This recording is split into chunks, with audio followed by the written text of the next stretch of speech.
മുൻ ISRO chairman K Kasturirangan അന്തരിച്ചു. 84 വയസ്സായിരുന്നു. 9 വർഷം ISROയുടെ മേധാവിയായിരുന്നു. ദേശീയ വിദ്യാഭ്യാസ നയം രൂപീകരിക്കുന്നതിലും വലിയ പങ്ക് വഹിച്ചു. ഇന്ത്യൻ ശാസ്ത്രരംഗത്തെ ഒരു അതികായനും കൂടി ഓർമ്മയായി. കൊച്ചിയിൽ ജനിച്ച് മുംബൈയിൽ ഉപരിപഠനം പൂർത്തിയാക്കിയ കസ്തൂരിരംഗൻ ISROയുടെ ആദ്യ ബാച്ച് അംഗം കൂടിയാണ്. 1994 മുതൽ 2003 വരെ ISRO മേധാവിയായി സേവനമനുഷ്ഠിച്ച കസ്തൂരിരംഗൻ നമ്പിനാരായണൻ ഉൾപ്പെട്ട ചാരക്കേസിൽ രാജ്യത്ത് വിവാദം പുകയുമ്പോഴും അതിന്റെ അലേടികൾ ഇസ്രോയുടെ പ്രവർത്തനങ്ങളെ ബാധിക്കാതിരിക്കാൻ വലിയ രീതിയിൽ ശ്രദ്ധ ചെലുത്തിയിരുന്നു.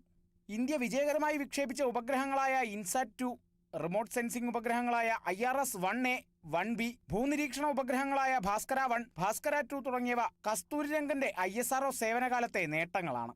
പശ്ചിമഘട്ട സംരക്ഷണവുമായി ബന്ധപ്പെട്ട് രൂപീകരിക്കപ്പെട്ട കസ്തൂരിരംഗൻ അധ്യക്ഷനായ കമ്മിറ്റി മുന്നോട്ട് വെച്ച നിർദ്ദേശങ്ങൾ ഇന്നും ചർച്ചാവിഷയമാണ്. ദേശീയ വിദ്യാഭ്യാസ നയത്തിന്റെ പരിഷ്കരണത്തിന് പിന്നിൽ പ്രവർത്തിച്ച കമ്മിറ്റിയുടെ അധ്യക്ഷനും കസ്തൂരിരംഗൻ തന്നെയായിരുന്നു.